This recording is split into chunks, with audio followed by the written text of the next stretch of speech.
All right, so we're going to be talking about understanding addiction, powerless and recovery. And this is a way of conceptualizing how alcoholism and addiction works. This, particular mental illness, it can be really hard to wrap our heads around to understand why people are behaving that way. I often share, I am in recovery. So when I was active in my alcoholism, I felt probably just as confused by my own behavior as my friends and family did. So I'll be using bits and pieces of my story to kind of illustrate concepts throughout the presentation. I usually ask that, people try not to ask me too many personal questions. But outside of that, I'm more than happy to share certain aspects if I feel like it complements sort of the material that we're covering. So first we'll look at the definition of substance use disorder. So it's considered a maladaptive pattern of substance use leading to clinically significant impairment or distress. So on its surface, we don't get a ton of information there.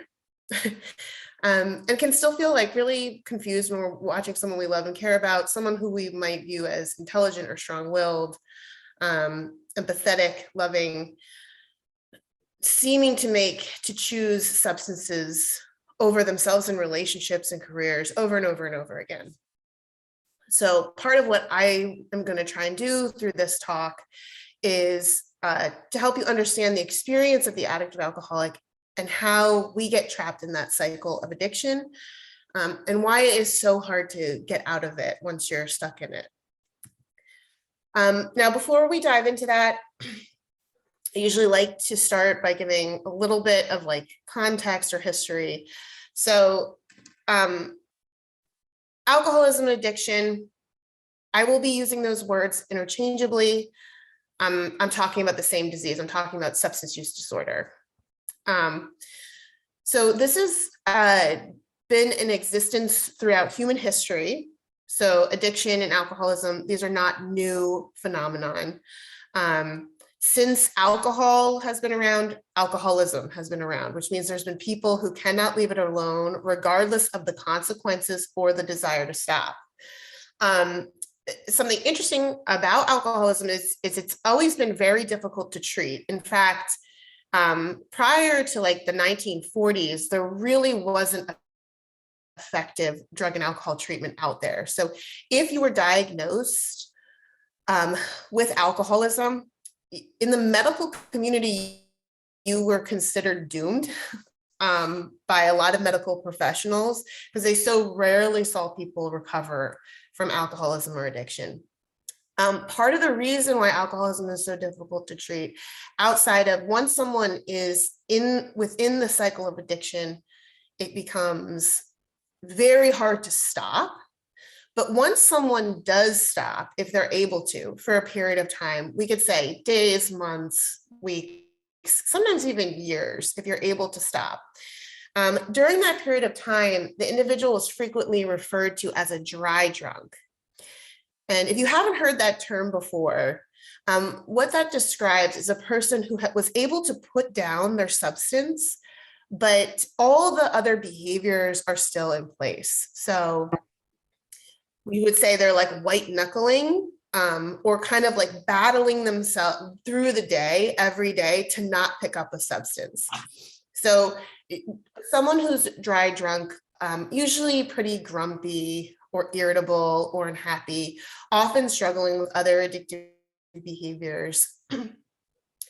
Not someone that you would say is like the model of recovery or health, right? And it was usually just a matter of time before that individual would fall off the wagon, which is, I think, a term most of us are probably familiar with. So it didn't look good for addicts and alcoholics throughout human history, because once you have the disease and it's progressed and expressing itself, it's very hard to stop. And even if you are able to stop, you're usually considered a dry drunk, miserable, and it's just a matter of time before you fall off the wagon. So this changes in the 1940s. So what happens in the 1940s, the way that I conceptualize it is we were able, or we, 100 alcoholics actually were able to put together some pieces of the puzzle. And for the first time in human history, we observe addicts and alcoholics beginning to recover from alcoholism and addiction. And we're seeing like real change and transformation in people. The recovery was not short term, it could be long term or lifelong.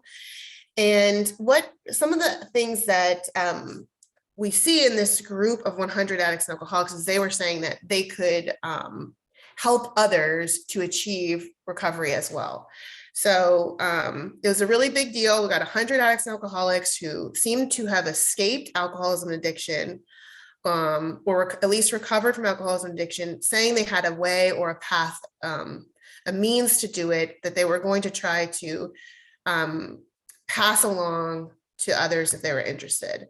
So that first 100, they came together and they wrote the book Alcoholics Anonymous. This is known as the Big Book.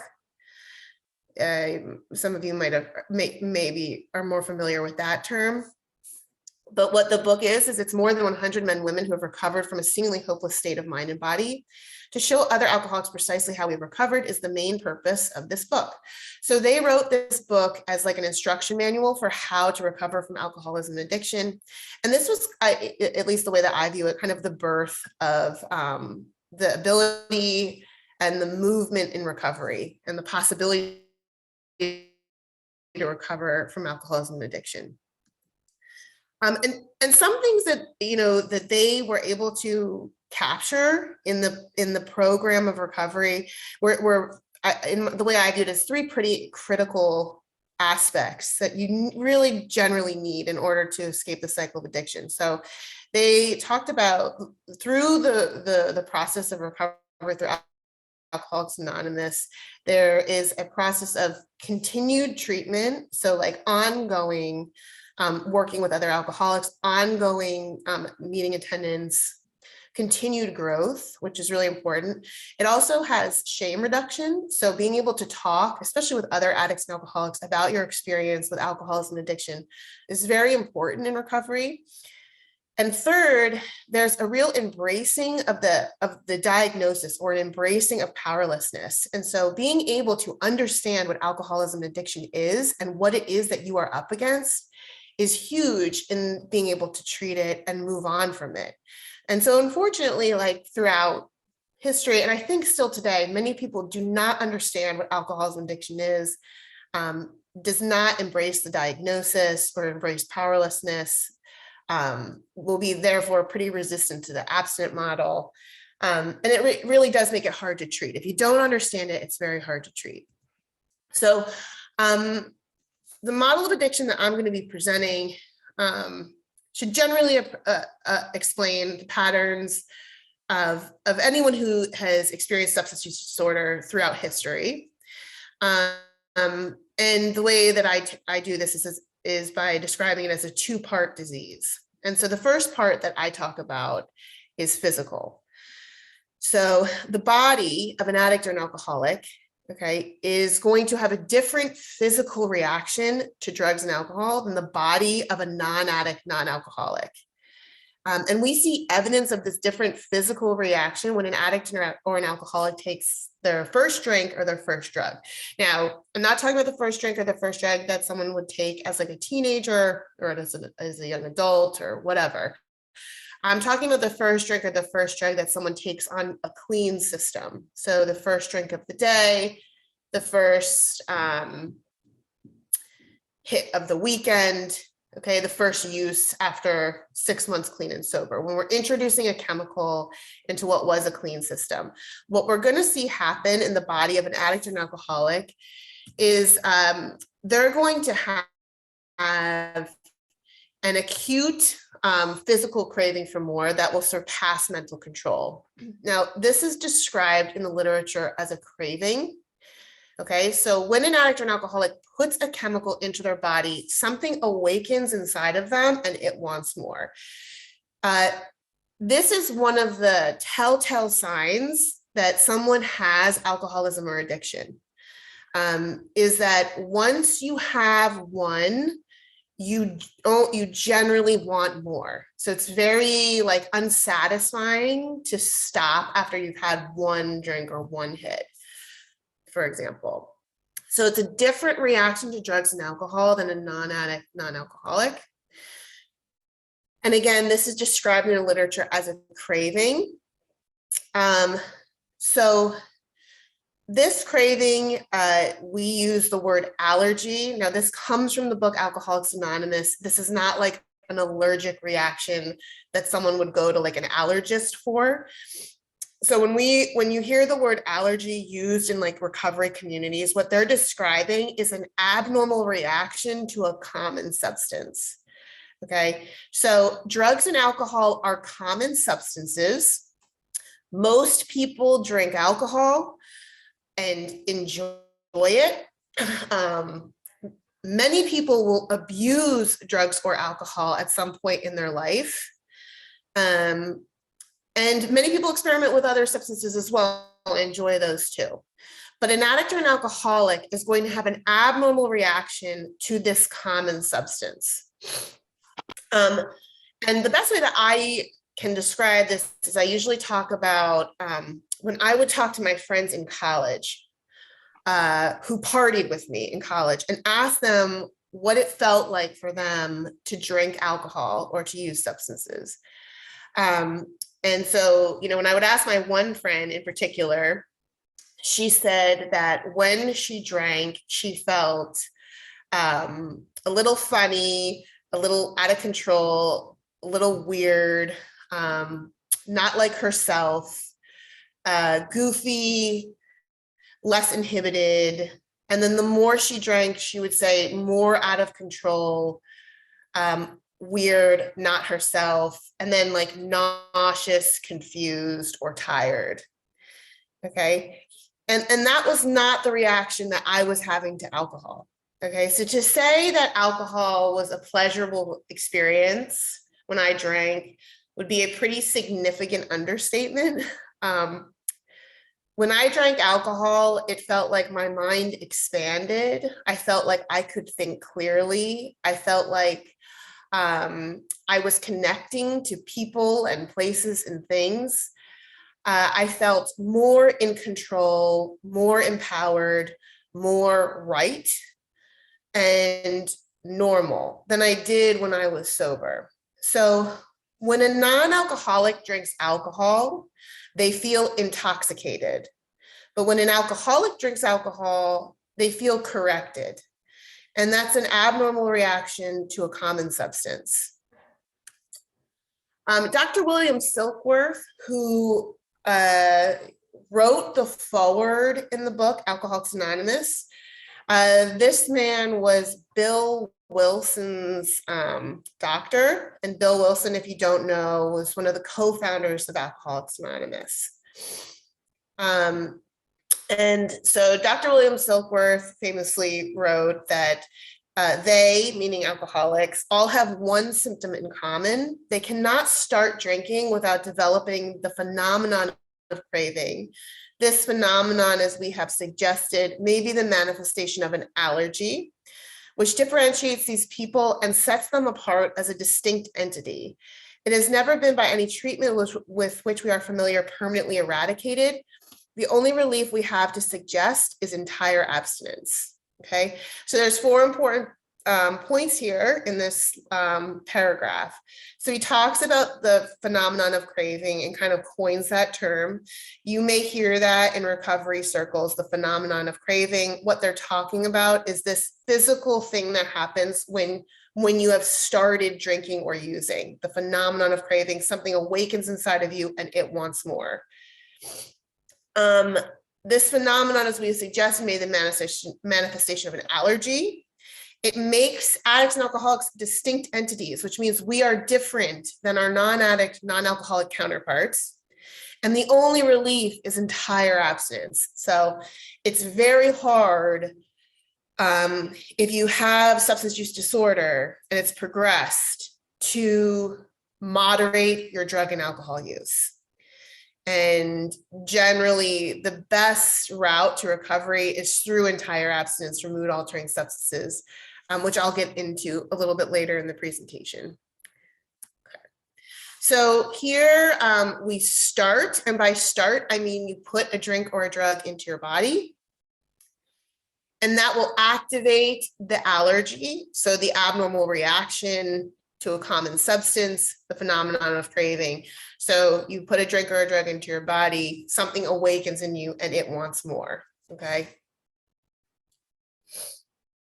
What this means is an addict or an alcoholic cannot predict with any validity how much they're gonna have once they start.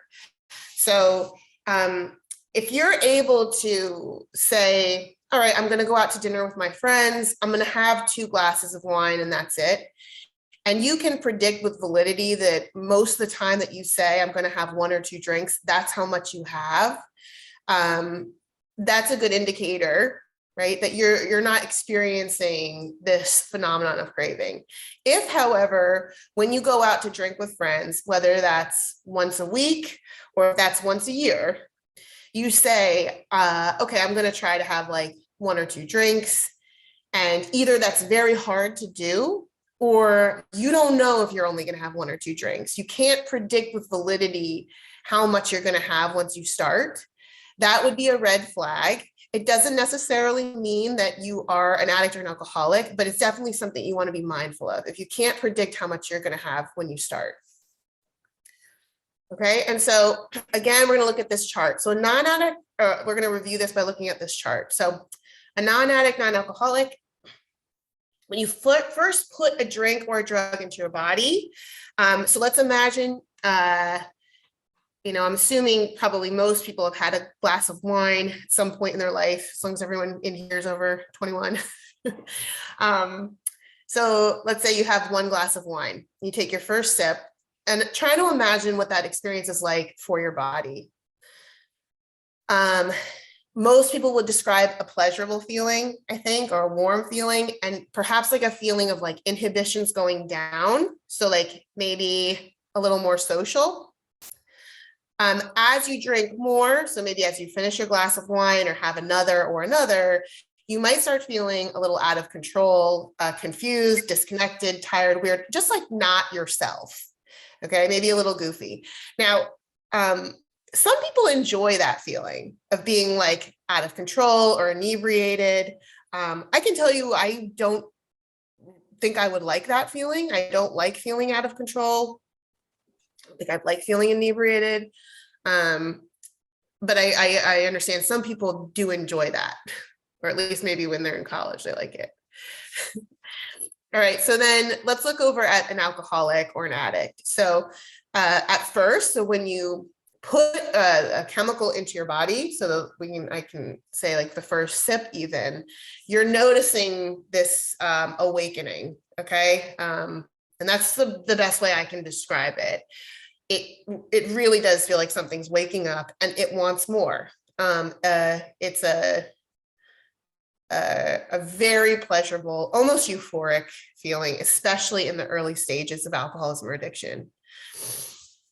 As you're drinking more, so on drink 4, 5, 6, 7, 8, whatever it is, you're feeling more and more in control, empowered, connected, normal, and content. Right? Now, I can speak for myself.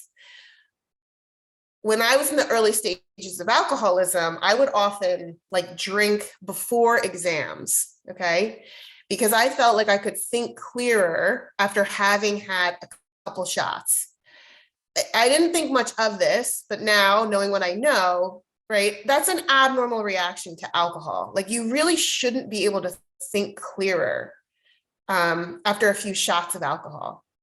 I was enhanced by alcohol. It didn't necessarily act initially like a depressant, and I certainly didn't feel or act particularly inebriated. You can also talk to people whose drug of choice might be opiates. For example, opiates are, a depressant. If you've ever taken a painkiller for whatever reason, you should notice yourself feeling maybe woozy or tired or dizzy or out of it. But a lot of times if you talk to someone who's addicted to opiates and they talk about their experiences with that substance, they'll describe feeling energized, especially in the beginning of the addiction. Like they could clean the house, like they feel like they can talk to people, right? And that's an abnormal reaction to a common substance. Okay, if you're feeling like very enhanced by these mood altering substances or energized by depressants, you just want to be aware of that. That's an abnormal reaction. Okay. So because of that, because we have this allergy, the phenomenon of craving, an abnormal reaction with substances, we're feeling enhanced and corrected, right? We start to abuse those substances more and more because they're feeling very corrective to us. So what we start to notice for someone who's progressing in the disease of substance use disorder is they're starting to experience what we would call unmanageability, okay? And that's also a recovery term. So if you start going to Al-Anon or AA or Families Anonymous, you might start hearing words like phenomenon of craving and unmanageability. So this is a word that we use to talk about consequences. So addicts and alcoholics start to accumulate consequences as a result of their substance use. And what's interesting about this is that they're accumulating consequences and they're not learning from their behavior, or they're not having behavior change as they accumulate consequences. So the way that consequences typically work is that once you get 1, 2, or 3 consequences for a behavior, you'll usually see a behavior change. And that goes for children and adults if there isn't something else going on, okay? So you would think after someone gets 1, 2, 3 DUIs, right, you would see a behavior change, or humiliates themselves 1, 2, 3 times. You would see a behavior change. But with alcoholism addiction, we're going to see an accumulation of consequences without long-term behavior change. Okay, that's something that you'll look for when we're making the diagnosis. Some examples of unmanageability or the consequences of increasing substance use are hangovers, blackouts, risk-taking behaviors or dangerous behaviors, injuries, and that can run the whole gamut. Lying or cheating, stealing, bankruptcy or money problems, relationship problems, fights, academic issues, hygiene issues, sexual risks, legal problems, overdoses, health problems, or accidents. So, I mean, we can add to this. There's much more that goes along with substance use disorder and the consequences that people start to experience. In my mind, it's kind of like you start to run into some walls as the disease progresses. So it's either you start running into walls with your family or your relationship, your money, your job, or your school, the law, and if for some reason you're able to dodge all of those things, you're going to start to see issues with your health. Okay, because our bodies are not built for chronic substance use. So what happens, because most addicts and alcoholics are intelligent, strong-willed, reasonable people in most areas of their life, is they start to accumulate some of these consequences. Okay, and they're starting to feel the weight of those consequences on their shoulders, right? Whether it's I lied again, I hurt myself again, I humiliated myself again, I stole again, like whatever it is, you're feeling the weight of these consequences on your shoulders. And so eventually we stop, right? Even if it's just for a day or two, we stop, okay? And we will go on what I call the heartbreaking journey of every addict and alcoholic throughout human history. We're gonna try to control this thing, okay? So we're gonna try to cut back, control, and substitute. The goal, the delusion, the fantasy of every addict or alcoholic throughout human history is they just want to drink normally, or they just want to use in moderation. okay? And throughout human history, we can't do that very well. Okay, so some examples of when we've stopped and we're trying to figure out how do we control our substance use, how do we control our addiction or alcohol use, we start making rules for ourselves. So, all right, I'm only drinking on the weekends. I'm not starting before 5 p.m. I'm only drinking beer. I'm not drinking hard alcohol. I'm only drinking when I'm with my friends. I'm only using once a month. I'm only using when I'm with a certain person. I'm going to ask a friend of mine to help me moderate. Another really popular one is substitution. So if your drug of choice is alcohol, you might say, I'm only going to smoke pot, or vice versa. So we try all types of things to try to contain this thing. And as we try to contain it, it's just going to get worse. Okay. And eventually we make a resolution and we'll say, never again. Right. The idea that someday, somehow, he will control his drinking or drug use is the great obsession of every abnormal drinker or user. The persistence of this illusion is astonishing, and many pursue it to the gates of insanity or death. We addicts and alcoholics are men and women who have lost the ability to control their drinking, and we know that no real alcoholic or addict ever regains control. Okay, so at its core, like, this is pretty devastating if you're an addict and alcoholic, when you really have to come to terms with the fact that you cannot control your drinking. I remember, like, very clearly the day that I really realized that and accepted it, that I cannot drink successfully. And that no real alcoholic ever regains control, because that's kind of becomes the next fantasy, is maybe at some point I'll be able to control it. And it says the persistence of this illusion is astonishing.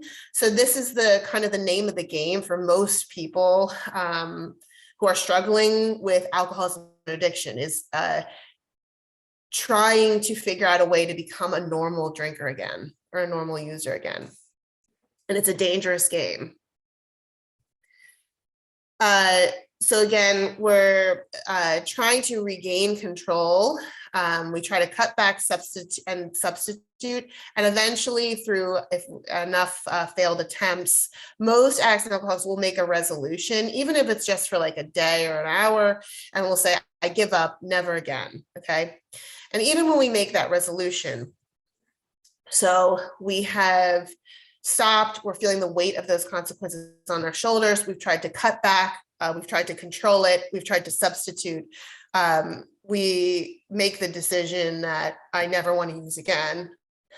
Okay, so how is it that addicts and alcoholics, as intelligent, reasonable, strong-willed individuals in every other area of their life, right, having run the experiment, having made the decision, having experienced the consequences, how is it that we get from where we've stopped to where we've started again? How does that happen over and over and over? And that's the mental part of this disease. So the first part is physical, the second part is mental, right? So what's going on inside the mind of a sober addict or a sober alcoholic is really the crux of the problem. How is it that we get to a place where we have stopped and even, or made a resolution to never drink or use again? How is it we get back to a place where we pick it up again? That's the real question. Okay. So let's walk around the bottom half of this circle and see what's happening. So why do we take the first drink? And by first drink, I mean when you introduce a chemical into a clean system that sets off the craving, okay? Why does that happen over and over? All right, and so the first thing that we're going to notice happen when an addict or an alcoholic has stopped using a mood-altering substance is usually some withdrawal. Now, you do not need to go to through withdrawal to meet criteria for substance use disorder, okay? Withdrawal depends a lot on the individual, the frequency of use, the substance they were using, and also like the overall health of the individual and the age of the individual. So, for example, withdrawal from alcohol and benzodiazepines can actually be very dangerous. And and almost always requires either hospitalization or detoxification in a setting where medical professionals are around. Withdrawal from opiates or cocaine or other substances can be really uncomfortable, really painful. And how quickly you become physically dependent on a substance also depends on the substance itself, frequency of use, and the health of the individual. So, but the reason I include this in the presentation is because I think it's interesting. And I don't know if anyone in this presentation has ever been through withdrawal from drugs or alcohol before. But so, as someone who has, I can tell you that it is horrible. Withdrawing from alcohol is up there with one of the worst experiences of my life. It is painful and uncomfortable and scary and ongoing and humiliating. And you would think, right, if there wasn't a mental illness present here, that all that would need to happen is I would need to experience withdrawal once, and I would never drink again, okay? Because that's how bad it is. But for me, I would go into a detox center. I would withdraw from drugs and alcohol. I would have a horrendous experience. I would suffer like I had never suffered before. And I would leave that detox center. And within a period of time, I would rationalize a drink again. And then within a few months, I'd be at another detox center. I'd have to withdraw from alcohol and I'd leave there, and eventually I'd rationalize a drink again. And so I share that because, like, if this was a different type of allergy, so let's say like you had an allergy to strawberries. When you eat a strawberry, you have to be hospitalized for 3 days, okay? And it's miserable. You almost die. They tell you if you eat a strawberry again, you're going to ruin your family's life and potentially die. It would suck, but you would probably be able to use your willpower to avoid strawberries best you can. Like you wouldn't need to go to a rehab to learn how not to eat strawberries, right? But for an addict alcoholic, no matter how bad withdrawal is, and believe me, it's bad, it's really bad. It's never bad enough to keep us clean and sober. Like we don't develop the aversion to drugs and alcohol that we should, if that makes sense. Okay. And I think that speaks to like how powerful the cycle of addiction is. Another thing you'll notice when someone has put down the substance is that they don't really have very many coping skills to tolerate emotions as they come up. And the reason that is because largely they were using their substances to cope. Okay, a lot of the times, not always, but a lot of times, that's the main reason we see people having such a hard time coping with emotions. And that can be very hard to handle in early recovery. So a lot of what's done in inpatient and outpatient settings is the development of healthy coping skills and practicing healthy coping skills when you're feeling emotional distress. Another thing that I talk about that happens when you've put down the substance is you will start to notice that sobriety is uncomfortable. Okay, now if you're not an addict or an alcoholic, you might not understand this, but the experience of sobriety is painful for someone, especially in early recovery. So I'm going to try to describe best I can what it feels like to be sober without any type of healing or solution or recovery. Okay. So when you're just sober and like a dry drunk, right? It's like you're uncomfortable with the movement of time. Like you feel restless, irritable, discontent, uneasy in your own skin. Like you always need to have something to look forward to because time on its own feels like something you have to get through. You are kind of living in the past and having anxiety about the future. It's overall a really unpleasant experience. And you start seeking relief from that. So a lot of times what's motivating substance use for an addict or alcoholic isn't because we want to get high, it's because we need relief from sobriety. That's what becomes the main motivator for substance use. So some words that I use to describe what sobriety felt like, and I've heard others use, is it's uncomfortable, you feel dread, a lot of shame and guilt, future tripping, which is a fixation on what's coming next, a feeling like you're just constantly waiting with nothing to look forward to, restless, irritable, and discontent. That is a term from the book Alcoholics Anonymous, where you'll hear a lot of people describe sobriety this way, that they feel restless, irritable, and discontent almost all the time. Uneasy, needing external things in order to feel okay. A sense of chronic like emptiness or loneliness, even when you're surrounded by people or people who love you. Mood swings and inconsistency. A need for distraction. Most addicts and alcoholics have some resentment and fear or anxiousness, and you also can feel pretty preoccupied. So we are seeking relief from this state, often more so than we're actually looking to get high or stoned or drunk, is that we're seeking relief. So main takeaway that I think is super important to understanding alcoholism and addiction is that sobriety is uncomfortable for addicts and alcoholics. And even when you're sober or dry, you are still suffering from the disease of addiction. Okay, so you're still experiencing the symptoms of your disease, even when you're not actively using. Most addicts and alcoholics, not all, okay, but most will often struggle with other addictive behaviors when they put down their drug of choice.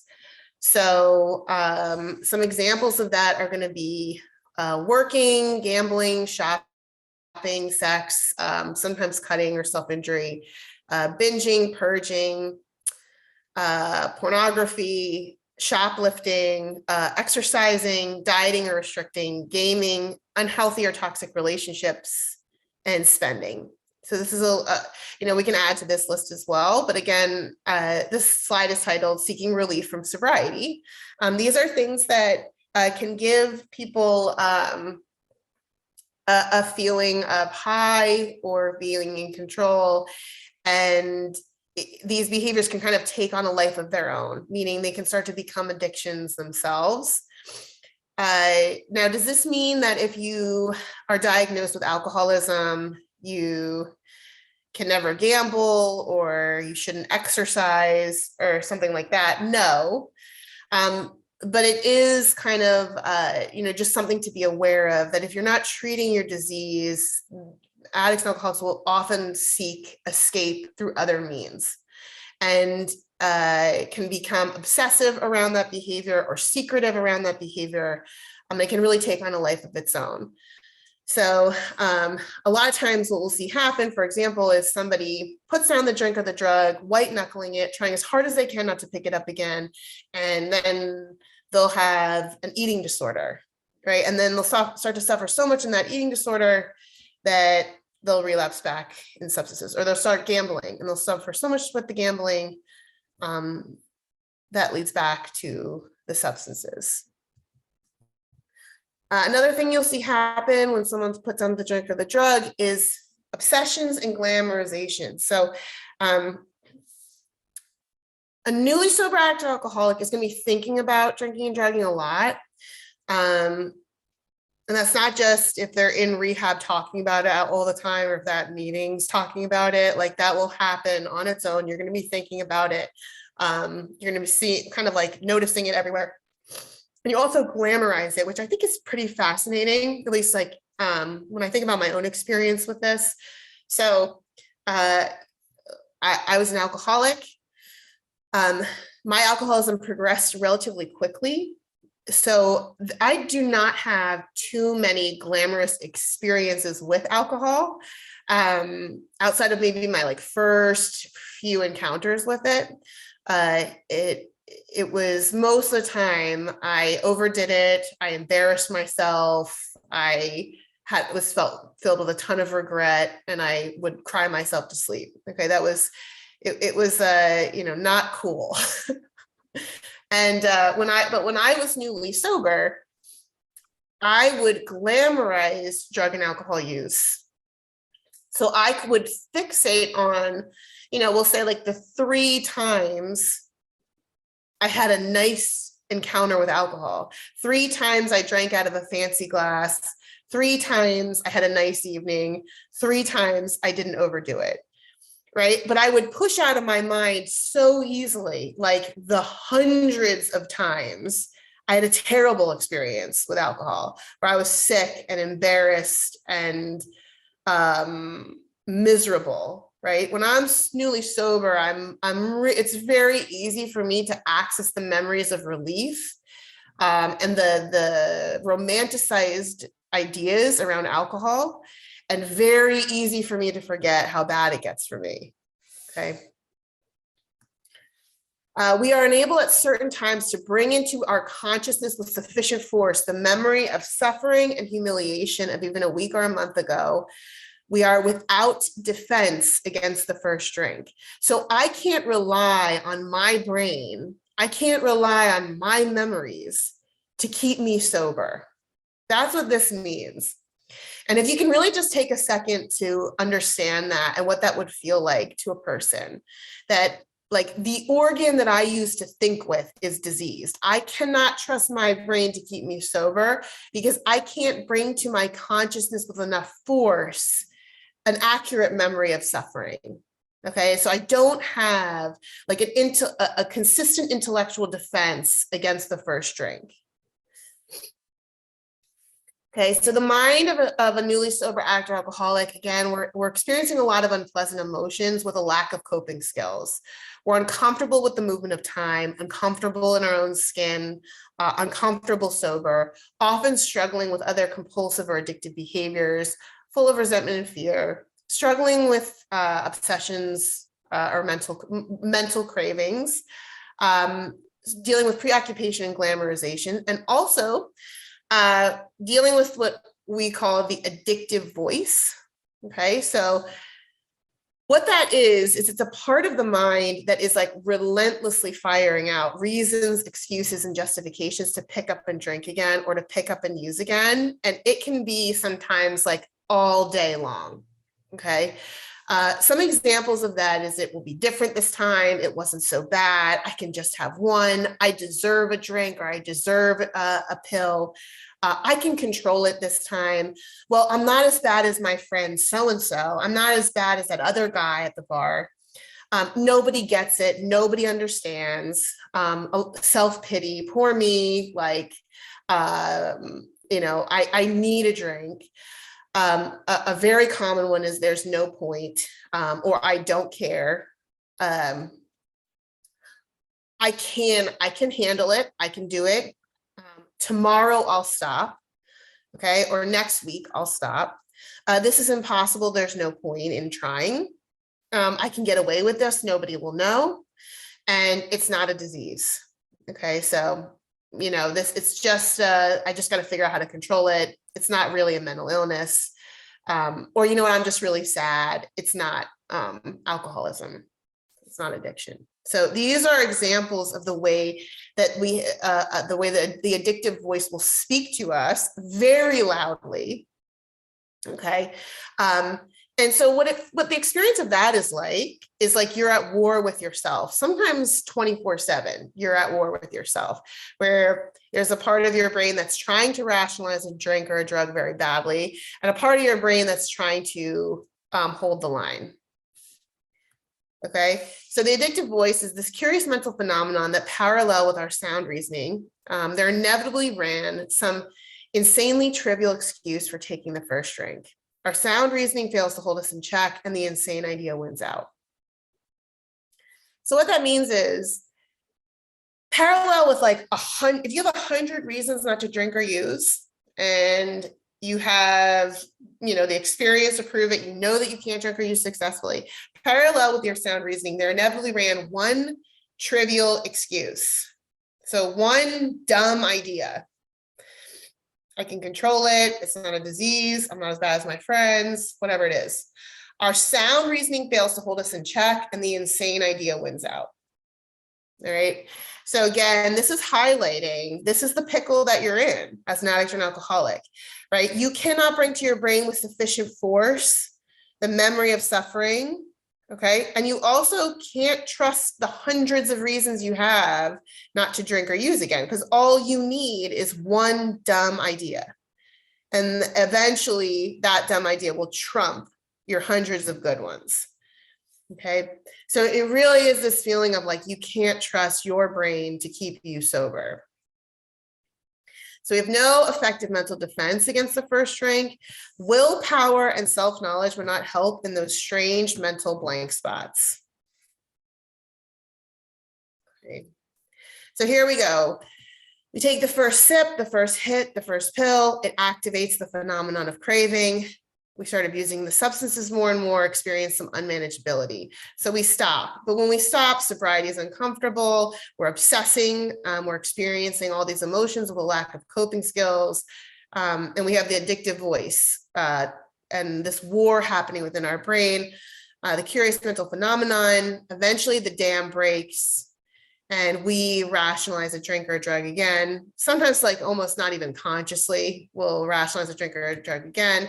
It starts the cycle over and over, okay? But no matter where you're at in this cycle, whether you're in the part of the body or you're sober in the part of the mind, you are still suffering from the disease of addiction. And it often feels like there's no way out.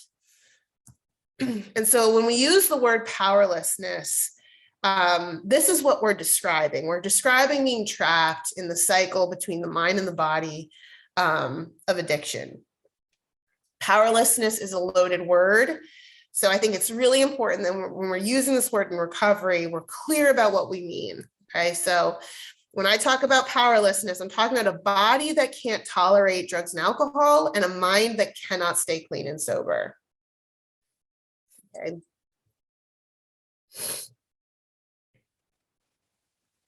Here are some quotes from the book Alcoholics Anonymous. So addicts and alcoholics have lost the power of choice in drink. So what that means, and if you understand this presentation enough, like you'll see that addicts and alcoholics really don't have a choice, right? Like I remember when I was in the last detox center I was in, I knew I was going to drink again, right? Like even though I didn't want to, I knew I was going to, right? I didn't have a choice. And that was really scary and devastating. But when you come to terms with that, it allows you to access a different type of help and also to treat the disease from a different angle, which I'm going to get into in a minute. Our so-called willpower becomes practically non-existent. We'll be unable to stop drinking on the basis of self-knowledge. All right.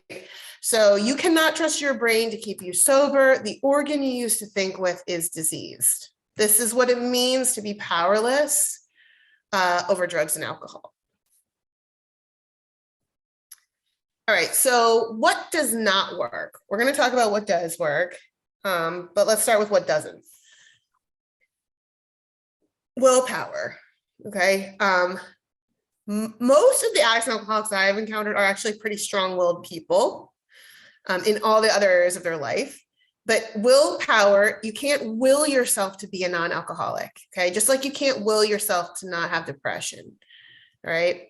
Morals, and unfortunately, throughout much of human history, alcoholism and addiction were considered a moral failing. This is not a moral issue, okay? It's not an issue of values. You can have very firm, very clear values and morals.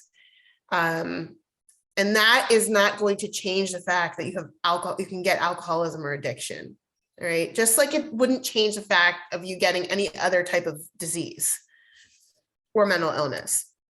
Self-knowledge. So just saying I am an alcoholic and I know this about myself is not going to snap you out of the cycle of addiction.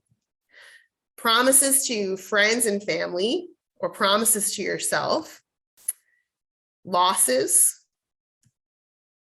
intelligence or IQ. We know that it's not a matter of how smart you are. Memories of how bad things get, desire, just desire alone to be better, pain alone. While pain can help us to step out of denial, which many addicts and alcoholics struggle with, especially in the earlier stages of addiction. Pain alone is not going to help someone escape the cycle of addiction. Humiliation, resolutions, control plans, or love for family. So this is something I just want to make sure that that I kind of hit home. If I'm talking to family members or friends of addicts and alcoholics, you wouldn't say to somebody, Mom, don't you love me enough to not have depression? Or Mom, or to your sister, don't you love me enough to not have bipolar disorder, something like this. You can't say to an addict or alcoholic, don't you love me enough to not have alcoholism, right? It doesn't work that way. So many of the alcoholics that I know, myself included, love their families. This is not a matter of lack of love for family, and it never has been, okay? If that was the way, just loving your family enough was the path to recovery, I would say it'd be easy for most addicts and alcoholics to recover. But family members often have this sense of betrayal, like, if you loved me, you wouldn't do this to me, or if you loved me, you wouldn't relapse, which makes a lot of sense, like especially the behavior you're witnessing. So I just want to make sure that I'm touching on that. That's not really what's happening. It's not a lack of love or care for family or friends. All right, so here's what we know doesn't work. We'll put that in the middle of the cycle. So willpower, self-knowledge, love for family, intelligence, IQ, humiliation, desire. All right. So you have a body that can't tolerate drugs and alcohol, a mind that cannot stay sober, and the solution to the problem does not lie inside of you. Well, how do we get out of the cycle of addiction then? How do we step outside of it? So first is really accepting that the solution to the problem does not lie inside of you. Like, you can't fight your way out of this by yourself using those strategies that we just reviewed. So the spirit of recovery, like the concepts of recovery, and if we look at step one, is admitting we're powerless over drugs and alcohol, that our lives have become unmanageable. So the first step is this sort of like, kind of breaking down all of the psychotic defense mechanisms that are in place, which and addicts and alcoholics are notorious for these. So denial, rationalization, minimization, right? And accepting your life has become unmanageable, right? You are no longer at the wheel, and you admit that you're powerless over drugs and alcohol. So this is a tough one. And this being unable to take this step is the reason a lot of people stay in that delusion of trying to figure out a way to control their drug or alcohol use for a really long time. Just can't accept the diagnosis and leans on those psychotic defense mechanisms. It's not that bad. Other people are worse than me. I can fix it tomorrow. Whatever rationalizations, justifications they're using to continue with the behavior. Okay. So step one is this embracing of the diagnosis, embracing that you're powerless, that you cannot drink successfully, you cannot use successfully. Something else is driving the car here. You're no longer at the wheel. Step two is becoming willing to believe there is a solution. So, okay, I'm stuck in this cycle of addiction. I cannot get out of it, but I believe there is a way out. Okay, so we want to infuse that first step, which can feel like pretty depressing, immediately with hope. Okay, so yes, you're powerless over drugs and alcohol. Yes, your life is unmanageable, but also yes, there is a way out of this. Okay, so I'm willing to believe there's a way out. I'm willing to believe that others know the way out. I can ask for help. Like I can step outside of my shame and my guilt and my denial, and I can reach for help. This is a risk, okay? This is a big risk for a lot of people. And what this will start to look like is taking suggestions, following instructions, being honest, open-minded, willing. You hear that a lot in recovery. So honest, open-mindedness, and willingness. Asking for help and embracing powerlessness. And I also want to say the third step, which I didn't include here, but the third step is about making a decision to treat the disease, making a decision to commit with action. And that's a really important component of recovery. So we can have like these kind of intellectually, okay, I understand it's a disease. I believe there is a solution. But without the follow through with action or the decision to take action, not much is going to happen. So, and these are kind of the general concepts that will begin to have someone step outside of the cycle of addiction and stop battling it from within.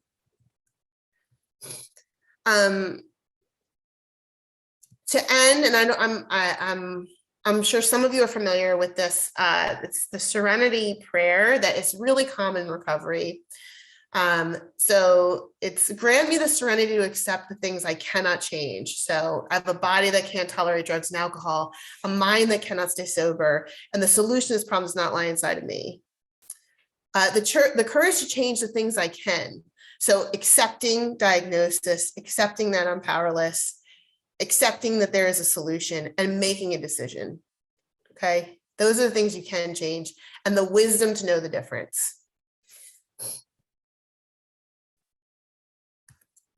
So I'm hoping with that presentation, you have a little bit better idea of what alcoholism is and isn't, what it means to be powerless, and the first steps to exiting the cycle of addiction.